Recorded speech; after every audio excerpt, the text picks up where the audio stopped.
First off, First off, my name is Guy Thompson, and I'm a digital forensics and incident response analyst on Critical Start's Cyber Incident Response Team. Today, I'm joined by the Director of Cyber Incident Response Team and Blue Team Services, Ross Williams. Ross, why don't you give us a little background about yourself? Certainly. Thank you, Guy, and welcome everybody to the first episode of this series. As Guy mentioned, my name is Ross Williams. I am a United States Marine Corps veteran. I served 5 years active duty in where I performed cybersecurity operations, offensive and defensive for our warfighters. I transitioned from there and actually moved to public sector, private sector business, where I was in a consulting firm that handled very large consulting matters around cybersecurity for Fortune companies, governments, international. In addition to that, I've also served as the Chief Information Security Officer for several organizations that handle sensitive data, which ties into this. So our very special guests today, Matt and Joe, I'm going to turn it over to for them to give their introduction as well. Who wants to go first? Yeah, I can go first. I'm Matt Housley. I'm the CTO at Ternary Data, and I'm also the co-author of a book with Joe Reis, which you can see in the corner there. So Fundamentals of Data Engineering. And for that reason, part of what we want to talk about today is like data security for data engineers, and also how to use data engineering to improve security in general for any kind of organization that has networks and IT assets and such. And I'll let you take it away, Joe. Yeah, hey, I'm Joe Reis, co-founder of Ternary Data, data engineer, also co-author of Fundamentals of Data Engineering, and I'm here to talk about exactly what Matt just talked about. So it's good. Looking forward to it. Great. Well, welcome everybody. Let's kind of level set first. Ross, why don't you kind of start off by telling us what you're seeing most frequently, maybe what kinds of data threat actors are after, and how threat actors are being successful in compromising company data. Absolutely, Guy. Thank you for turning that over. And really from our perspective as incident responders, what we've begun to see a transition in from threat actors is that they're targeting data.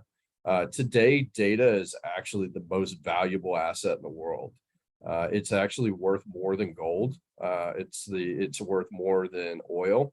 It's the most precious commodity that exists.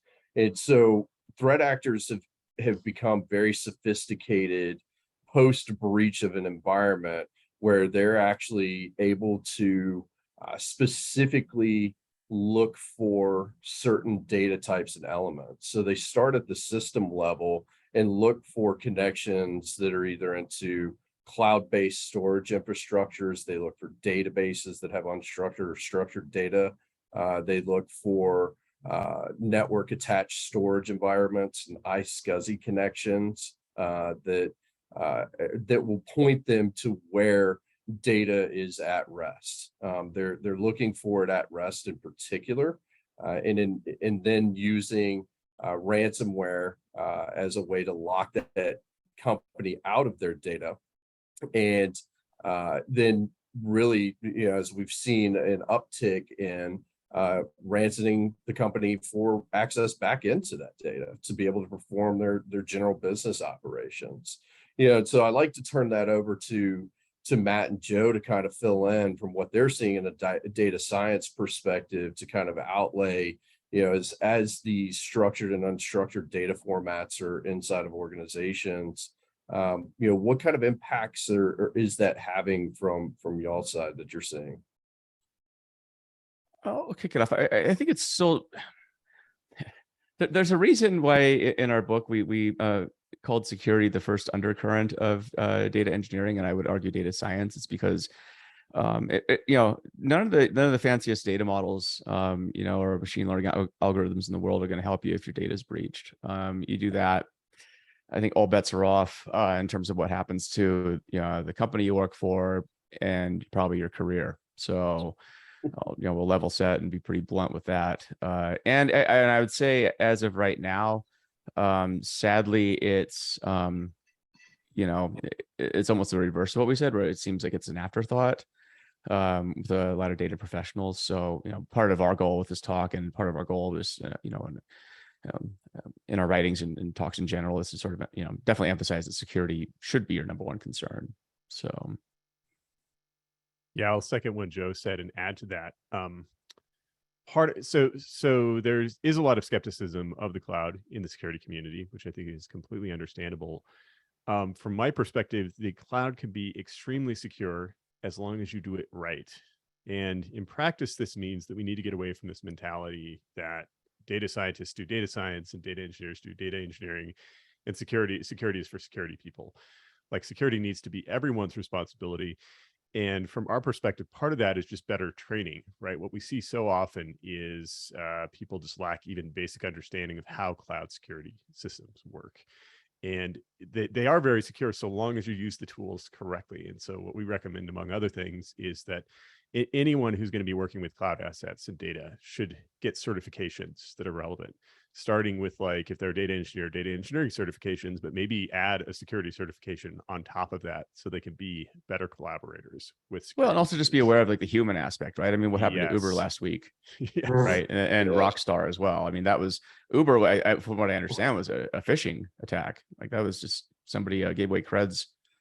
So that's not infrastructure at that point. That's just somebody doing a dumb thing. So Yeah, and I think we could segue into, though, as you guys are architecting some of the infrastructure that is supporting data pipelines and data lakes, data rivers, however you want to call it. It's important that we look at a defense in depth model. One of the things that we see continuously walking into organizations that have suffered a breach, they have a hard outer shell. The interior it's not locked down. And a lot of that is due to one, understanding what assets are actually a part of that data infrastructure. And so as you guys, come in and are working with organizations and consulting, what are some of the recommendations in terms, as you're building these infrastructures, for them to maybe go through and start the initial phases of data system classification, not the data classification itself, but the systems and understanding the criticality and associating a criticality score if they were to be impacted? Yeah, I think this is a good collaborative process for data engineers and security personnel and people working with privacy, actually, which let's include them in this whole team structure. One of the things we talk about a lot, actually, is that one of the first things you need to look at as a data engineer is whether you need to even collect particular data, right? So there's the ransomware issue, but there's also just like the breach of private data. In fact, to me, just in terms of looking at headlines, that's what's causing a lot of damage to companies right now, is like leaks of private data. That's what terrifies everyone, rightfully, because it's so damaging to trust that it can undermine your entire business model. And so I think in terms of criticality, the very first step is to say, hey, do I even need to ingest this data as a data engineer? Am I going to use this anywhere? And if the answer is no, then don't ingest it. And then if you do need to ingest it, the next question is, well, who actually needs access to it? And there are two related principles we talk about a lot. So one is the principle of least privilege. So each individual or system or whatever should have the minimum privileges that they need to do their job. And the second is very closely related, and that's the principle of least access. And that is, when you have private data, look at the systems. Do you actually need to evaluate that data? It goes back to that first idea, right? Like, if it's only needed in very special cases, then just don't give anyone access to it. No one should be looking at it, basically. Joe, I'll let you continue. Yeah. And I like that, because I think we could tie that in as we're talking at the executive layer to, look, one of the things that organizations that are collecting information or data that they don't necessarily need is that they have extremely high resource costs, especially in the cloud, right? For data processing or even storage. And it's a really good use case for CIOs or CISOs to be able to go back to the executives and say, look, we can do a cost reduction by carving out this data that we don't actually need. So what are some of the processes that you recommend to organizations to go through that data discovery, because data discovery in its own can be very expensive.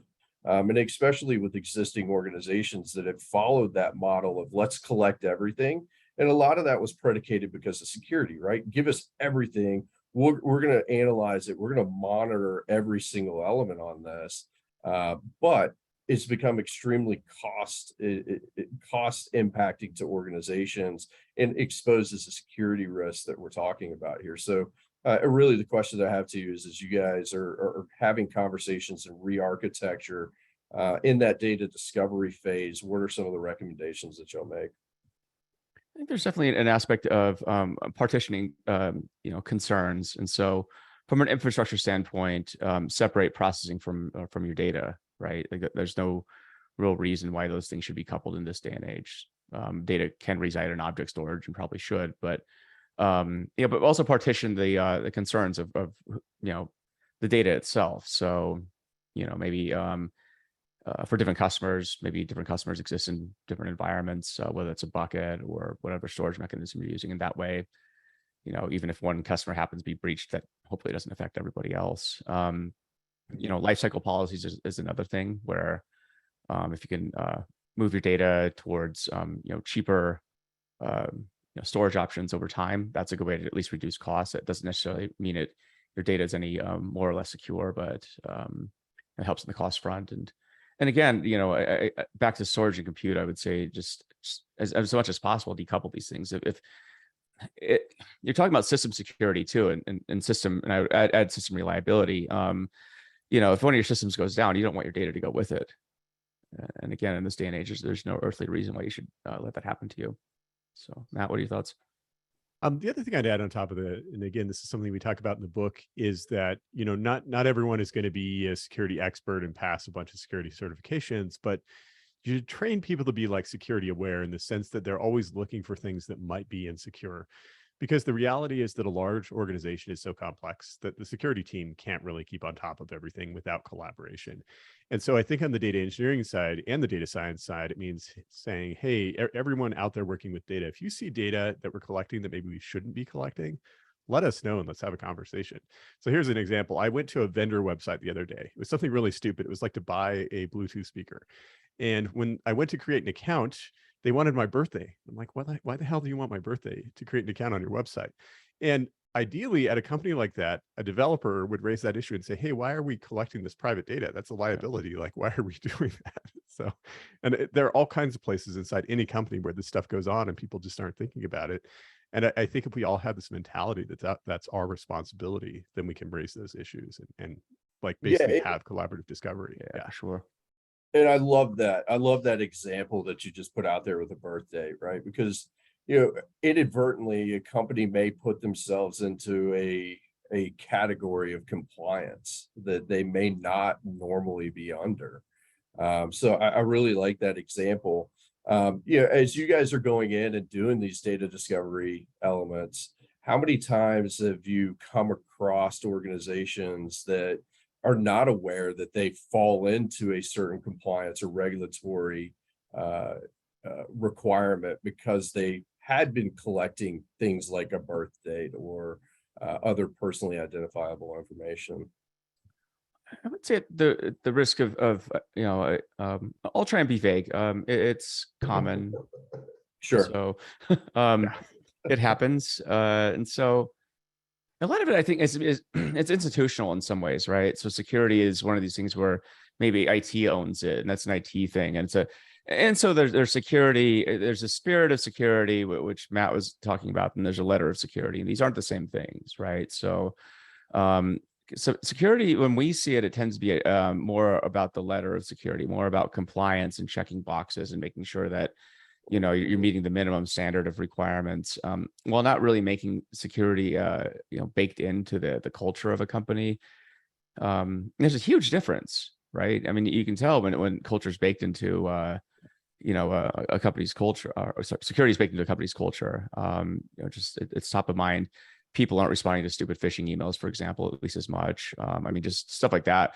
And at the end of the day, as our own security policy at Ternary, it's like the number one thing is it starts with the person. And like, you're the weakest link in the security. So, we can only lock things down to a certain extent, but if you just accidentally give away all the passwords, we got to make sure there's redundancies along the way. But, with a lot of companies, I don't think this is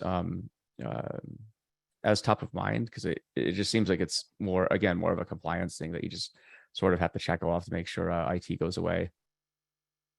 Yeah, and I like that. That's a really great kind of segue into, the aspects of having an appropriate visibility layer, from, Yes. logging and monitoring perspective, all the way down to, some complex things that organizations unfortunately have not, over time done very well, which is data loss prevention, data tagging, data classification, data cataloging, utilizing tools that specifically monitor individual files for access, and or modification as well, but then being able to aggregate all of that information back up into identifying where there may be a potential exposure or incident.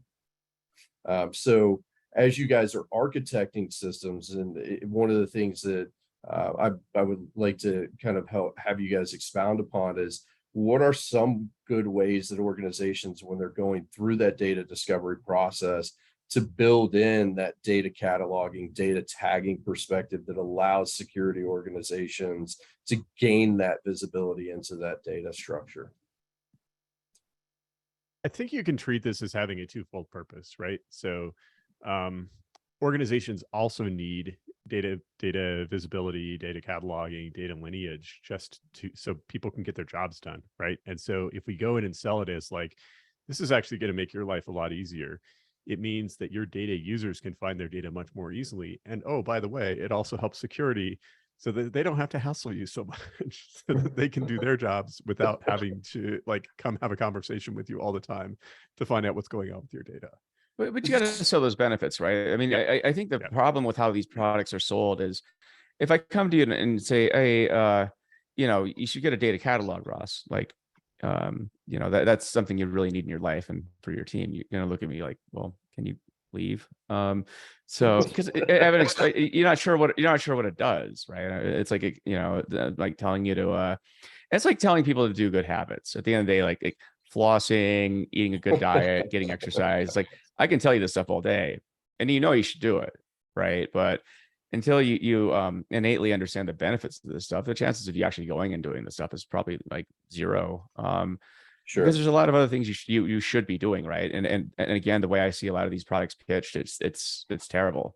The value prop really needs to be, look, it's going to make the lives of your data team easier. It's going to make your security more robust, your data assets more traceable, that sort of stuff. So I'm making a plea to the industry: please stop talking about data catalogs and talk about benefits. Thank you. Or maybe talk about data cataloging, the process, not the tool. The There's so much process, not emphasis an on actual tools. source. Yeah. Yeah,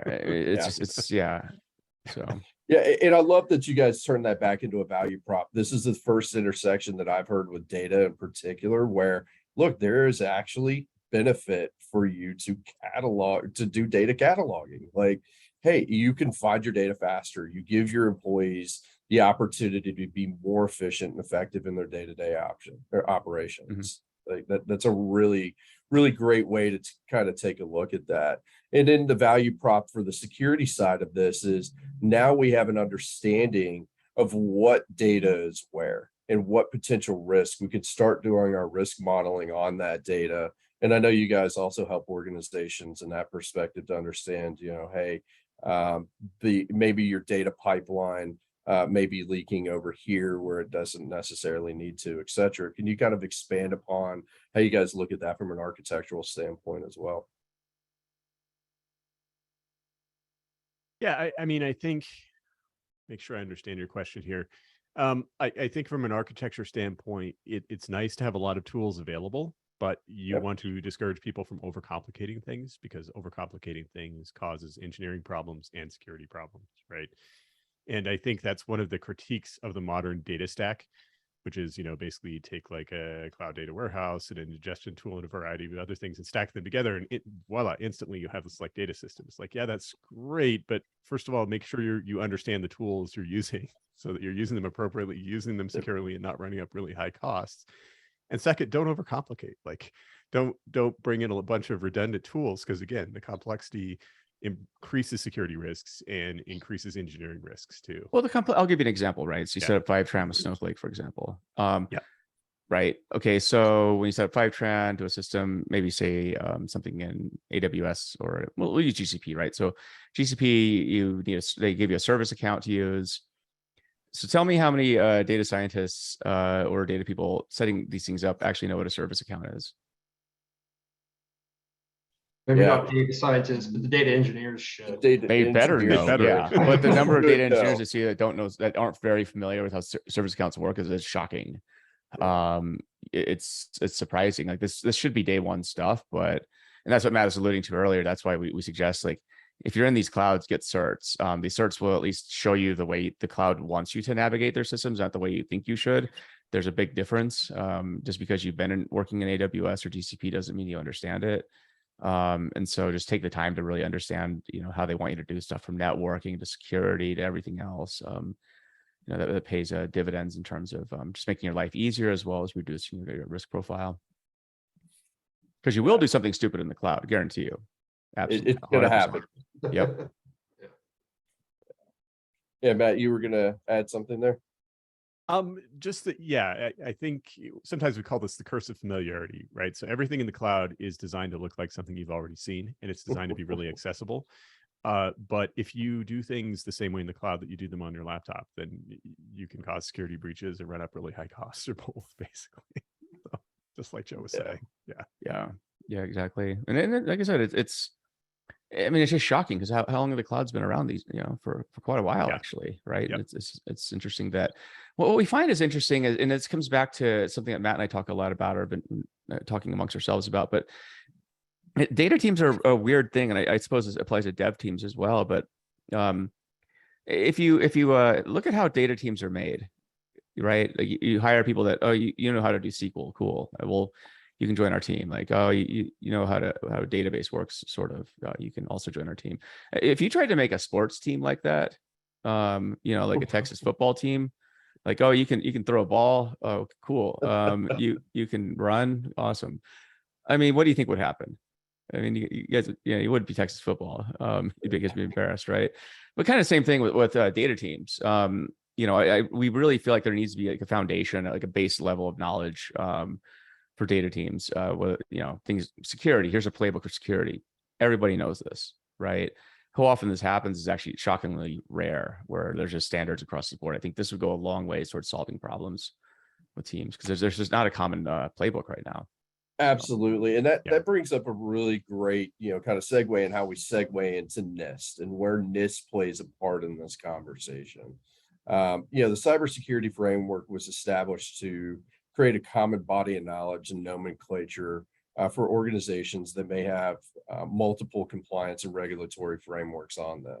And as we talk about in the identify elements of this, where we're at here, NIST has actually come out with some series out of the Center of Excellence that I'd like to talk about and get the world turned on to, if they're not already.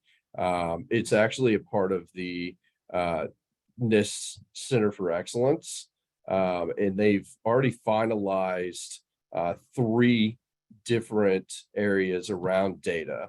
The main one in particular around kind of what we're talking about is identifying and protecting the assets that may succumb to ransomware or other destructive events.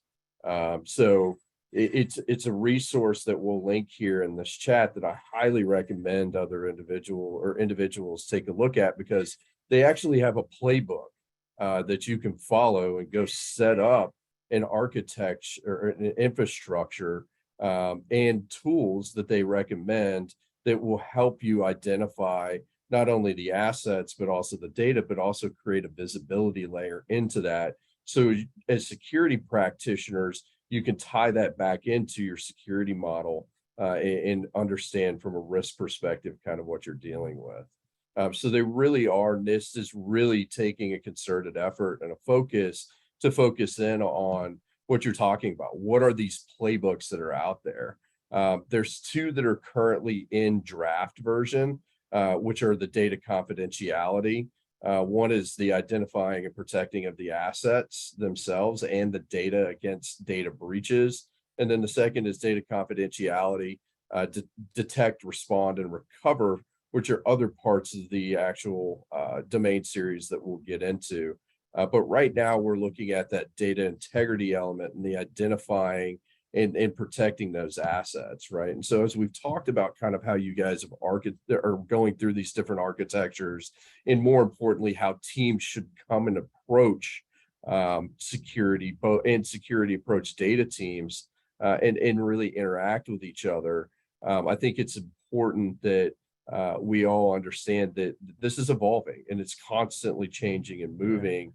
And it does take building those relationships with the other teams and making sure that you have regular cadences inside of the business to understand, one, where the business is moving, but two, to help communicate and understand how the business is utilizing data and what kind of risks it actually presents to the organization.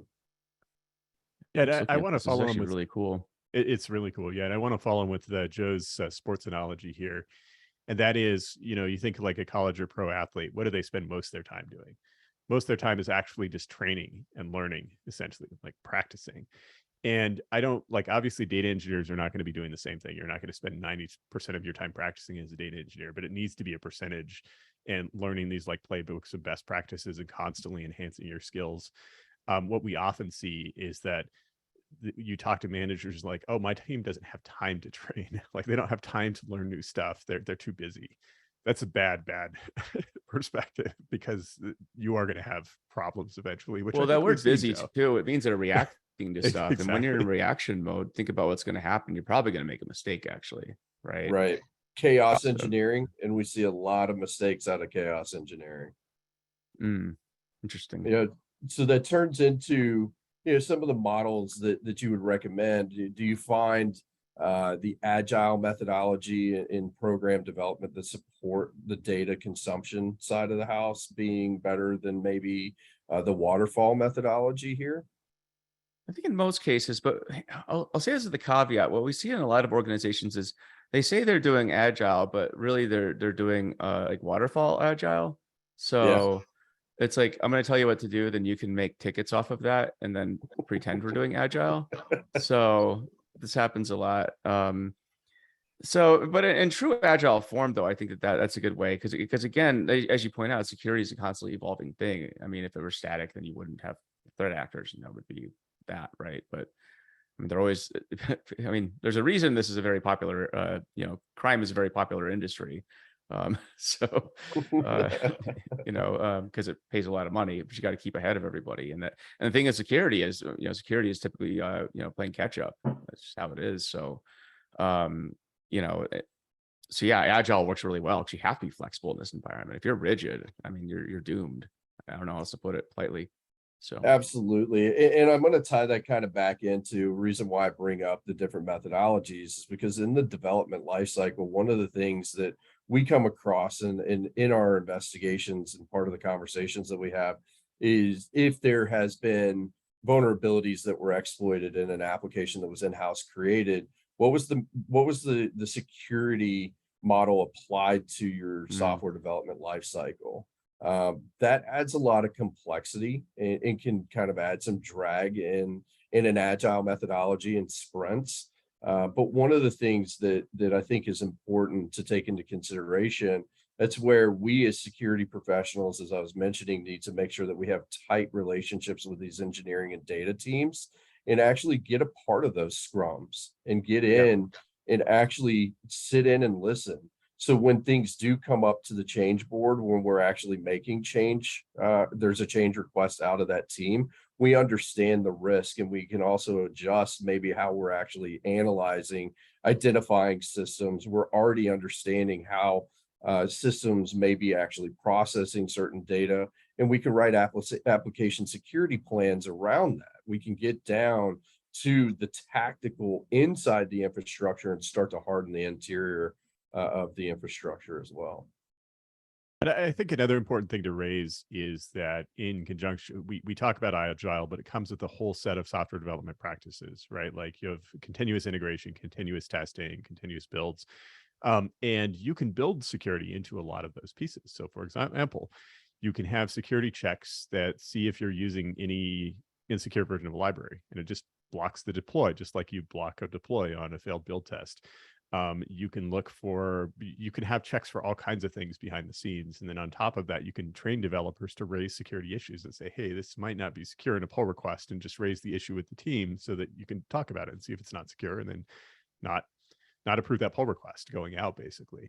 And so I think between automated tooling and just kind of getting teams into the security mindset and teaching them that this is their responsibility, that also does a lot to enhance security for agile teams. Yeah, I love the fact that you bring up dynamic and static testing in there, which are the two that you're mentioning.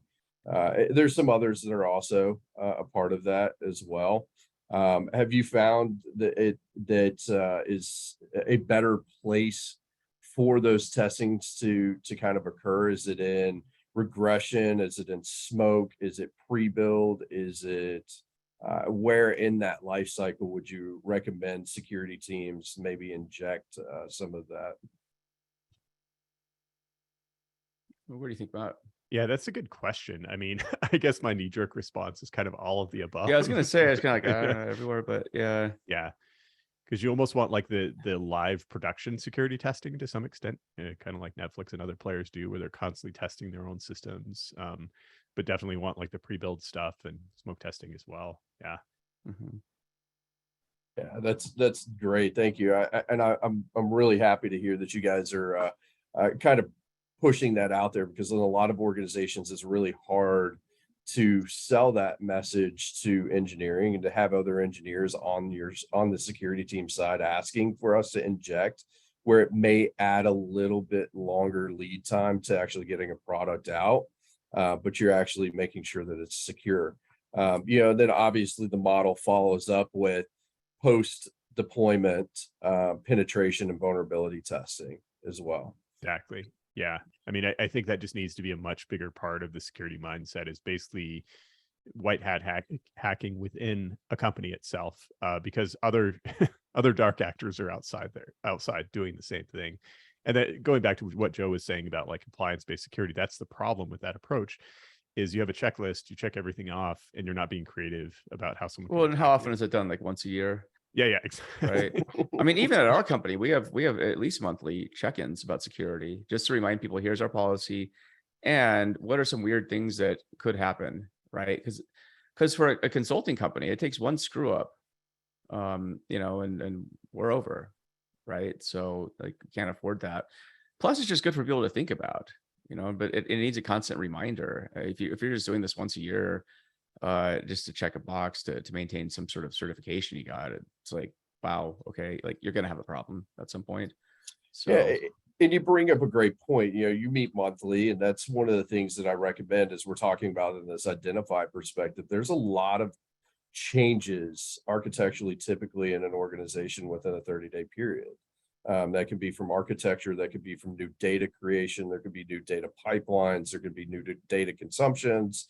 And so coming in and identifying, one, what that data is, the systems that are involved in it, and making sure that we have the appropriate security tools in place to have visibility into those new infrastructures and systems. A lot of the times security teams are not involved in that change board. That's usually post change board. They get notified, hey, there's a new system in production. Well, what is this system? Have we done an application security test on this? Have we actually done an application security plan that outlines, what is consuming data, what process is there, what type of account is actually leveraging or being leveraged? Is it an administrative account?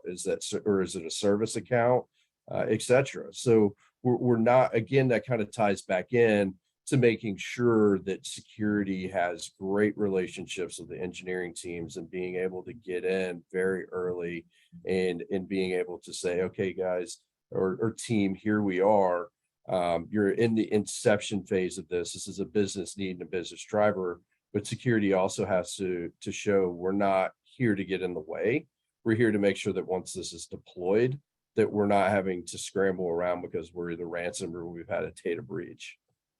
Well, yeah, my perfect world would be just be have a check that, I mean, that's part of the checklist for deployment, right? Or development. It's just security is naturally a feature of, you know, your product. It's nothing more, nothing less. And then at that point, it causes the engineers. Again, this is like perfect world stuff. Like this never really happens. But ideally, engineers would wonder, where did we bake in security into this? We didn't check this box off yet. And then, it'd be security first development.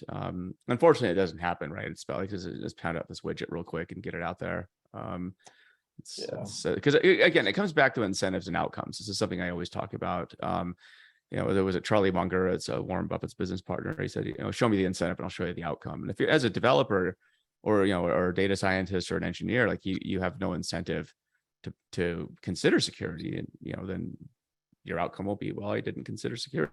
I mean, it's that simple and that hard, because now you have to make a case company wide that, we're going to think about security. But I'm sure you see this too. I mean, it's becoming more top of mind because I think security is, you don't want to be that company that just had a breach. That's a horrible thing to have on the news.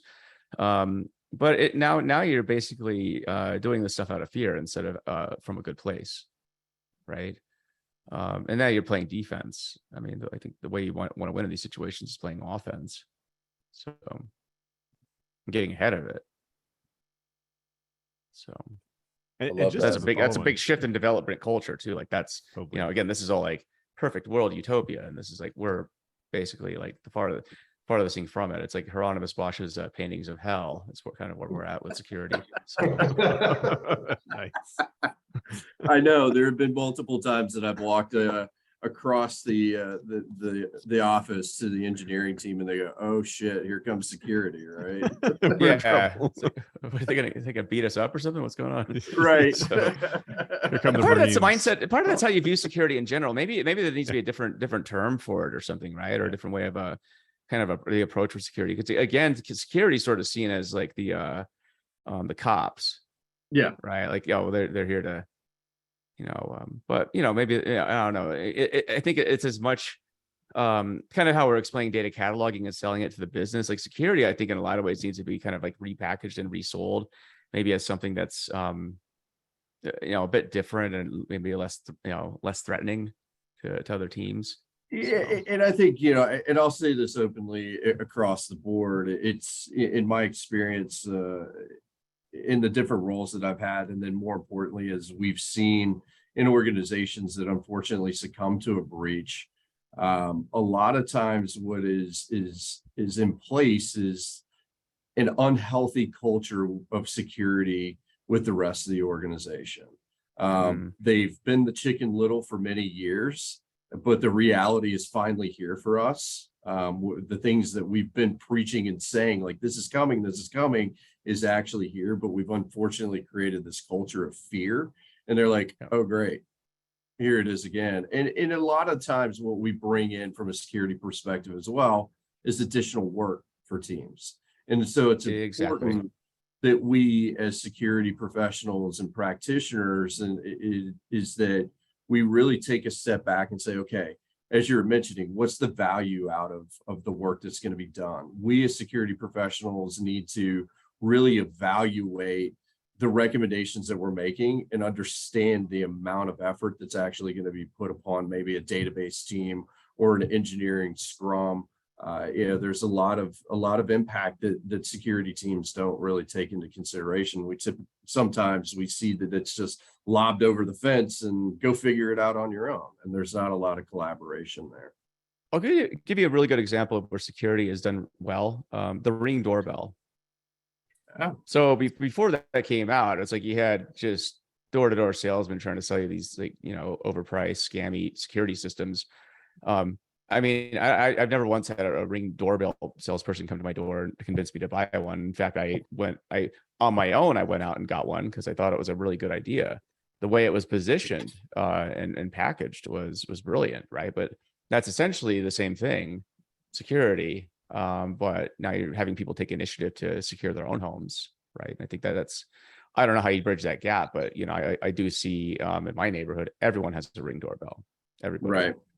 Yeah, and that's where we're talking through through NIST, right? NIST was CSF was initially created to do exactly what you're talking about, bridge that gap.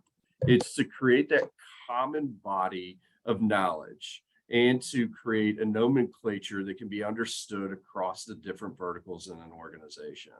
And it's to help distill the information from a technical speak into a business level speak as well. It's not necessarily, and it's to align multiple disparate compliance and regulatory elements as well.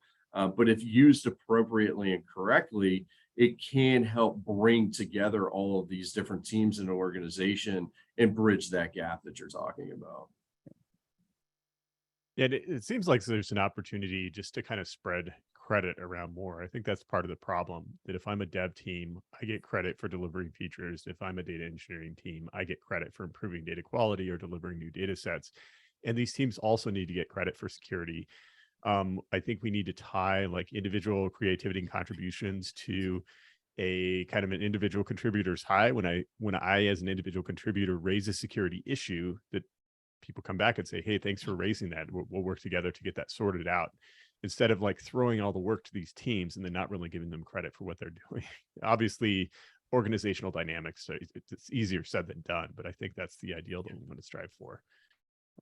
Yeah, absolutely. And I love that you bring that up. I mean, that shows, you know, positive work culture and incenting organizations to work together. And I'm really glad to hear that you guys are kind of championing and fostering that.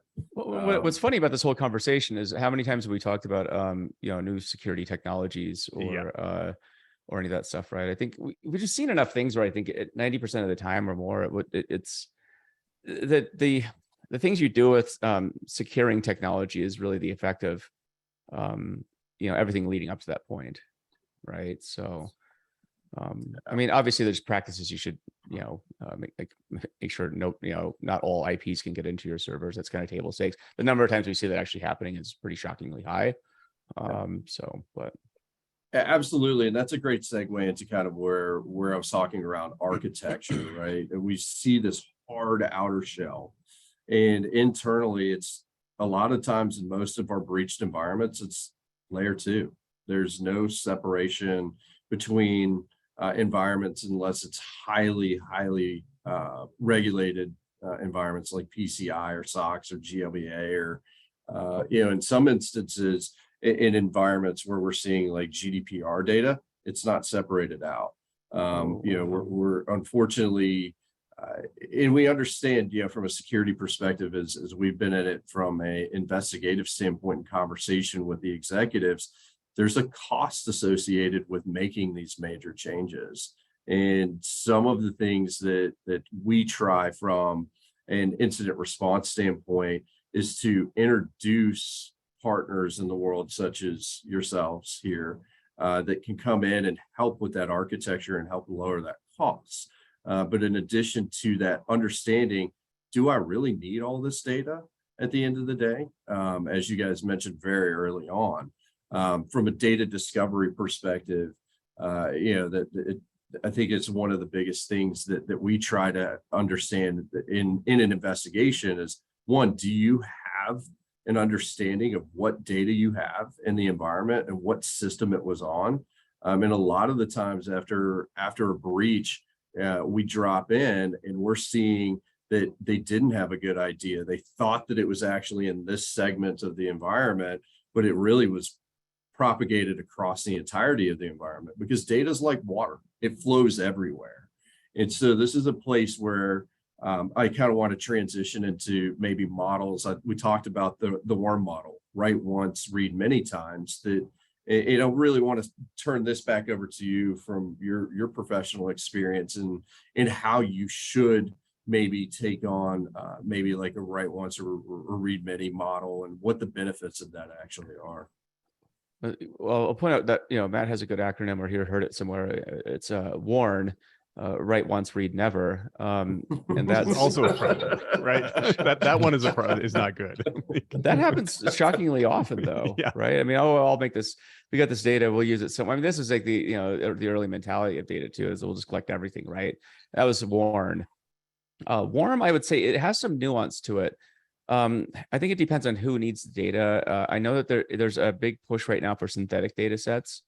This is actually a really good way to go about it, where maybe you could use WARM on synthetic data sets where they're fake, but they can accomplish the same thing. And at least the data, if somebody gets a synthetic data set, it's like, okay, sucks, but it's at least, actual user data isn't compromised. And so the problem is you can also backtrace a lot of the data sets and sort of understand the schema and all that stuff. So there's that risk, but at least, for data scientists, for example, maybe just give them synthetic data sets to work on instead of real ones. I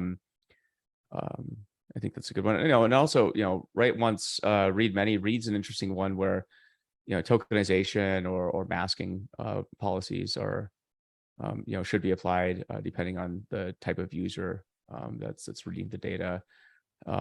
And finally, I would say, on the notion of read, don't give privileges on the other operations like update or delete, right? Or I guess creation too, if possible. Just you can select, and probably either selecting fake data or again mass data or tokenized data. So, I don't know, Matt, do you have any other thoughts on this? Yeah, and so in our industry, we tend to call this an insert only pattern. And what we see all the time is that not doing this causes issues both for security potentially, where history gets overwritten, and so we can't go back and figure out what's going on, or we don't have as much observability into security. Second place where it causes problems is that the data can actually get corrupted. And that means when you try to do retrospective analysis, you actually don't. We've been looking at data recently where this has happened, and the data just makes no sense. Like, well, something happened in the application where stuff got overwritten, and now we have no record of what actually happened with these customers. So I think in general, this is a very good idea. Even if your production databases need to be updated because they're transactional, you can't keep all history typically in a production database. You can use like event streaming and just capture the full stream and then archive it, so you always have that ability to rewind in time. I think that's something that, like, the whole Kafka Kappa architecture paradigm, while it's probably not a general pattern that everyone should be deploying, just keeping that event history is super, super useful in a variety of different ways. But super hidden too, hopefully. Yeah, that's just it, right? That's paradox, though, right? Yeah. Yeah, and you brought up several perspectives in terms from identify aspect that I want to bring in. One of the things in the NIST CSF is understanding who has access control models, and really understanding that in getting into the specifics of not only into the system, but actually access to individual tables, maybe in a database. What are some of the complexities that you guys see around maybe modeling and architecting data environments that need that level of granularity? My opinion on this is I actually want people out of the database as much as possible. Like, unless you're administering the database, that you have no business being in there. And so this comes down to things like data sharing, maybe, where Snowflake has this feature where you can share a read-only copy of the data. People can access that. They can't clone it, or they can't edit the data or whatever. They can only have the data they have. They actually can clone it, but the whole point is, like, you get the data you get, nothing more, right? And it can be turned off at any second. The other part of that is at the visualization layer, say at a business intelligence layer, if you have a tool, give people access to that, and cut off their permissions at that layer. At least now they don't have access to the actual data again, and they can only read and do analysis on the data that they have. Same with data science, right? Give data science access to, read the data. If they want to transform the data and, save that data somewhere else, that's a different question. That's an environment that hopefully data science owns, but that core data set really should be off limits. The core database should be off limits, I would say, to any downstream users. Yeah, and I mean, I think we've been emphasizing throughout this call that technology is not going to solve all your problems, but alluding to what Joe was saying, some technologies are much more robust in terms of fine-grained permission controls, and that says two things. So first of all, it allows me to really restrict access, so people can see exactly what they need to do their job and nothing more. And second, ideally, I can actually query that permission system, and I can crawl it, and I can look for who has access and start asking questions about that. One thing that happened in the big data era and the Hadoop era is that security in these data access systems kind of became a free-for-all. And unfortunately, we're still kind of dealing with that in certain products. I won't name any specific vendors, but we've seen that vendors are trying to catch up. They're really working hard. Some vendors like Snowflake and BigQuery and others are doing an awesome job. Others are still catching up. And just as you adopt these tools, you need to be very, very aware of what the permission control limitations are for any tool you're going to deploy, because that will make, if you don't have those tools in place, it means you're going to have to build the security access tools yourself. And that, well, and again, the notion of data sharing is a really interesting one. Like Salesforce and Snowflake announced a partnership the other day where you can go bi-directionally between Snowflake and Salesforce, and this introduces, I think, a lot of opportunities to collaborate with data. It also introduces some very interesting twists to data security. Right now, you really need to be thinking about, I would hope you're thinking about, column, row level, cell level, data access. If you're not, then I guess you're not, but hopefully you are. So it's almost like we need dedicated security software dev teams who can help us to develop, I'll call them security observability tools, where you have something like Snowflake data sharing in place, but then you have this internal layer that can go look around and look for problems potentially. Well, the big one's APIs. Yeah, APIs. Right. That's a big one we see where, I mean, there's the standards for connecting to APIs and getting data is just, it's like the Wild West still. And that's a huge vulnerability. Yes. It is, and you bring that up in a unique way, or I'm glad you brought that up, because it's very unique from a security perspective. A lot of the time security teams will come in, and as we're maybe interrogating the network from the outside to understand potential vulnerabilities, we'll come across API gateways that aren't even documented by the business. Yeah. And sometimes they're not configured correctly, right? And it allows for remote interrogation into these large data sets that may be considered, sensitive data. Wow, that's gnarly. Yeah, it's funny. I mean, I feel. Oh, go ahead, Joe. No, what are you saying?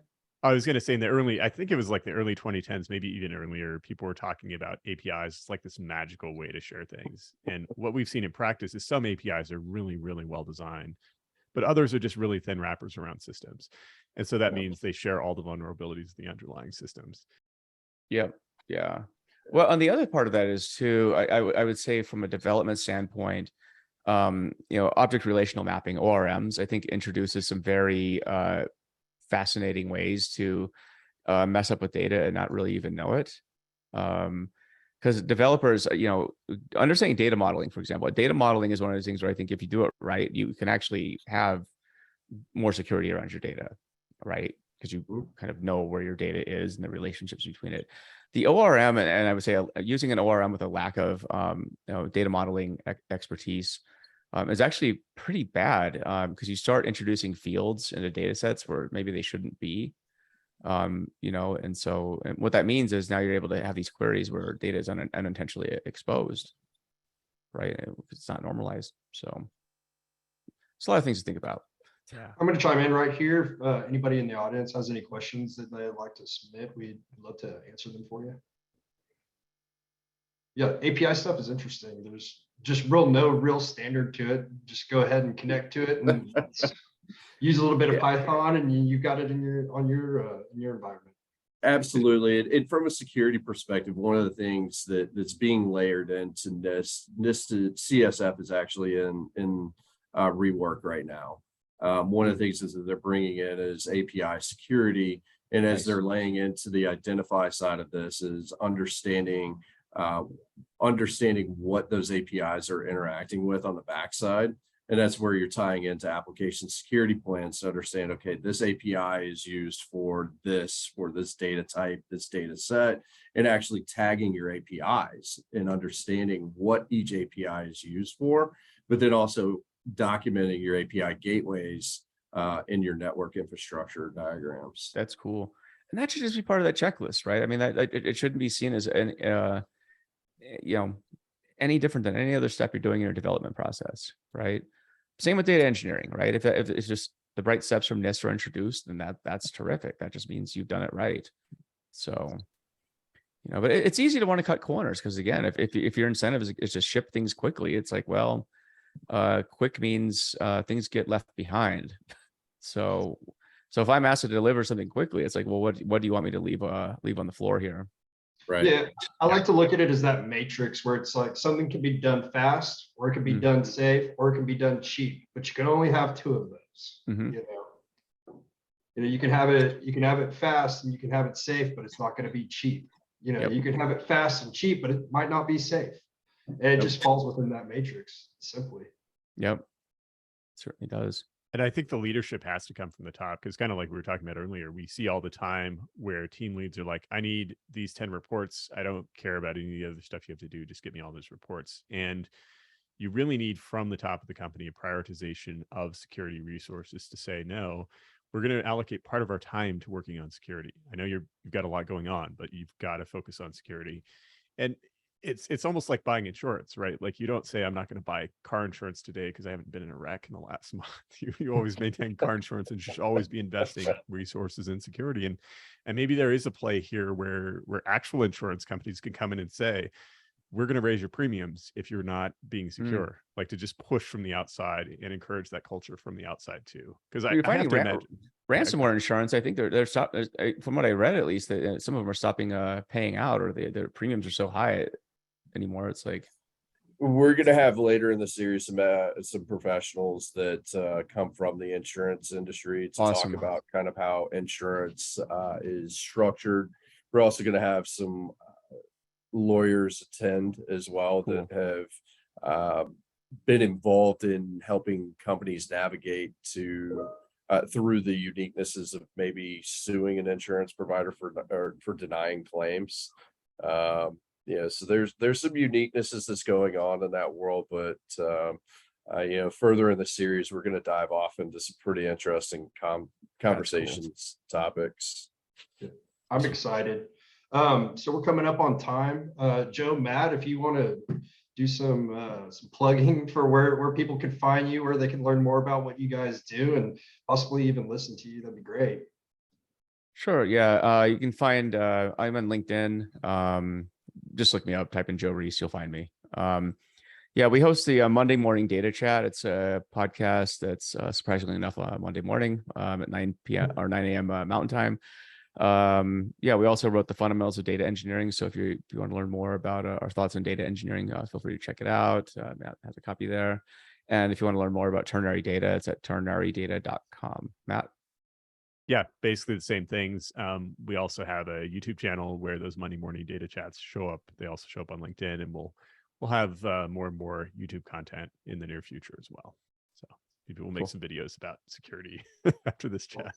Awesome. Well, Joe and Matt, thank you. I really appreciate your time today. It's been a pleasure speaking with you both, and for hearing and imparting your wisdom into our world here. Likewise. Cool. All right. Thanks, everyone. Thank you. All right. See you. Bye. Thank you all. Bye-bye.